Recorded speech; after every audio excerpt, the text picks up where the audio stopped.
How many of you guys are familiar with the Zappos history? Sort of the Zappos history a little bit? Okay.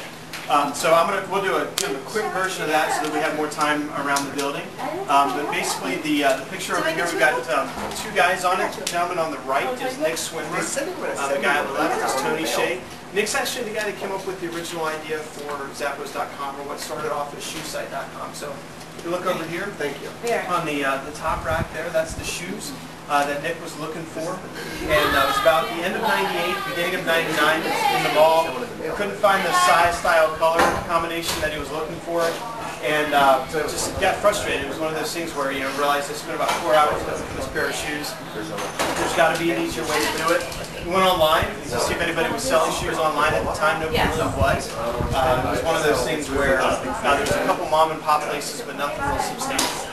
So what he did was actually pretty inventive, but not very lucrative. He went to some of the shoe stores in the area and said, "Hey, let me take a picture of the shoe in your store. I'll put it on the website. If somebody buys it from me, I'll come buy it from you and ship it to them."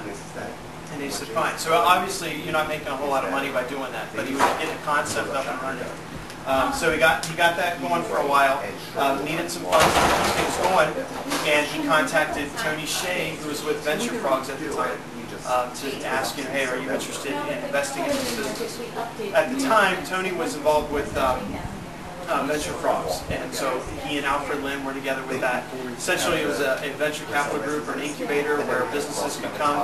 They would provide money, but then also provide space for them to get their businesses up and running. Tony's background, just quickly, obviously, he sold pizzas as a college student to make money. The way he got connected with Alfred was Alfred would come down and buy those pizzas, take them back to his dorm room and sell it by the slice. So Alfred was making more money by the minute than Tony was by the hour. So through that, they developed a pretty decent relationship, good friendship.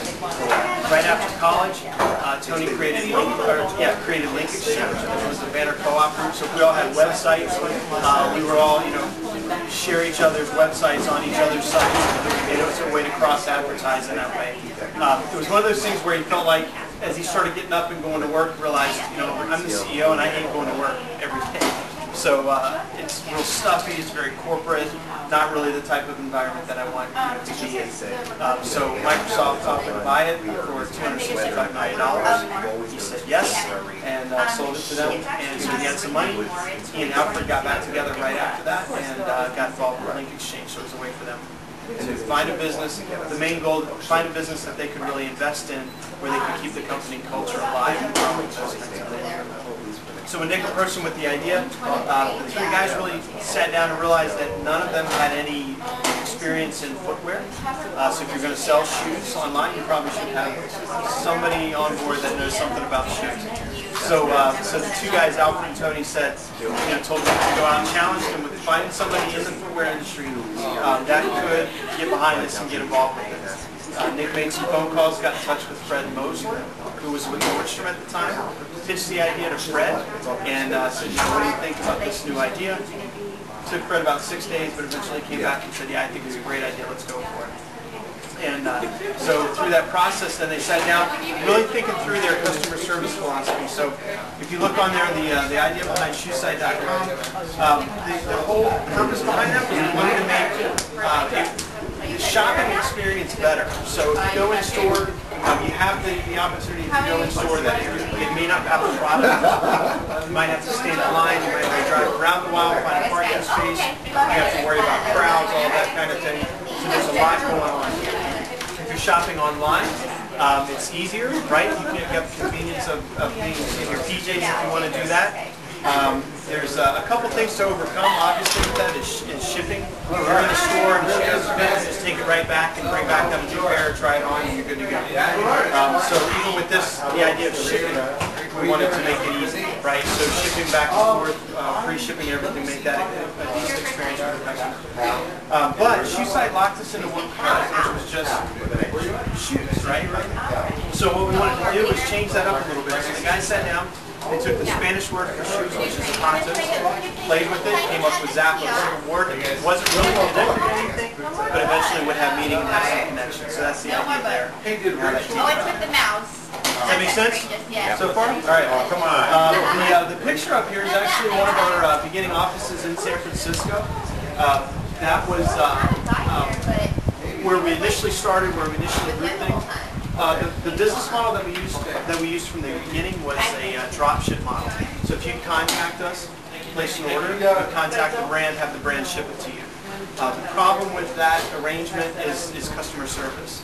Once it got to you, if it was wrong, you'd have to contact that brand and try to work that out, or if they shipped it out incorrectly or anything like that. It just became a customer service nightmare.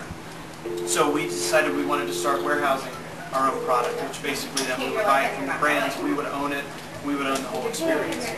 That wasn't going to last as a warehouse for us, obviously, but we moved around a couple different places in San Francisco and eventually landed in Kentucky. So this is some video footage of our warehouse in Kentucky.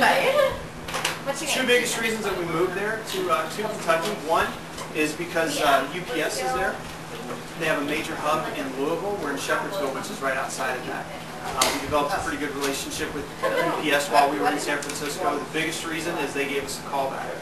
We contacted a couple of the major carriers and talked to them about what we wanted to do. And UPS was the only one that called us back with some information on that. So we developed a decent relationship with them. The other reason that we picked Kentucky, which is the biggest reason why UPS is there, is because it's centrally located. So it's right in the middle of the states. Our initial shipping was 45 business days shipping, but from Kentucky, everything got out about 2 or 3 days. So if you're shopping online, you're expecting something in 5, you get it in 2 or 3. You're pretty excited about that. So this is some footage of it there. It's fully automated, a lot of human touches along the way to make sure we're providing great service. You can see the scale of the building. It's about 3 or 4 floors, or excuse me, 4 to 5 floors tall, depending on where you are in the warehouse. We have over 1,200 employees there that work around the clock, 24 hours a day, 7 days a week, to make sure that we get product out to the customers, and then we get product back in to restock it. So on any given day right now, we do about $3 to $4 million in business in a day, which is pretty good. That's a lot of products going out the door. We got to have somebody there making sure that we're restocking and everything. So we have a team that's doing that. The scale of the building is about 17 football fields in size. So if you were to lay it all out and place it down there, we have over 1 million square feet of warehouse. All the items, you'll notice there, all the items are individually marked and tagged with a specific item number, or LPN number is what we call it, license plate number. And that allows us to do a couple of things. One, we have a live inventory because of that, which basically is what's on the site is what we have in the warehouse. Two, it allows us to know where the product is in the warehouse. So our system tells us exactly what's in place in order. It says basically go to this location, and we can go and grab it. So we don't have to worry about restocking and shelving in certain ways or anything like that. It's all pretty random. You can see that when you see the pictures. The move to Las Vegas for our corporate office happened in 2004, so we moved from San Francisco to here, mainly for a couple of reasons. One, we wanted to be a 24-hour contact center, and to make that happen, it makes sense to be in a 24-hour town, right? So folks get off at 2 or 3 in the morning, Denny's is still open, and they can go to a movie or things like that. So Vegas was a natural selection for that. The other part of it is that just the culture of the town is pretty fun. Pretty fast, fast pace, which we are, which made sense for us to be here. And then another part of it is we have a lot of vendors that come to you guys shows and conferences, so it made sense for us to be here with that as well. Plus, Vegas also has a contact center environment. There's a lot of them here because it is a 24-hour town, so we knew we'd get a good base of folks that would be able to come in and help us out. So right here in the office, we're basically going to be able to go through these 2 buildings. Or excuse me, these 2 floors in this building. We also have 2 buildings up on top of the building we're in.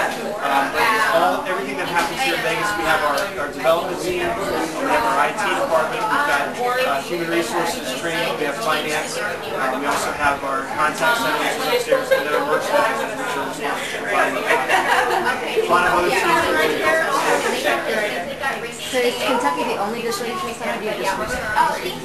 No, it's only in Kentucky. Okay. I heard you guys have robots too. Is that true? Like we did. Yeah, we used to have a keyless system, and we no longer use that just because after we used it for about 1.5 years, we felt like it wasn't a great use of space. So it made things a little bit more efficient, but it was a lot of space. So, yeah. we're going to walk through this way, guys. If you have any questions, feel free to be sure to ask. All right? Yeah, no,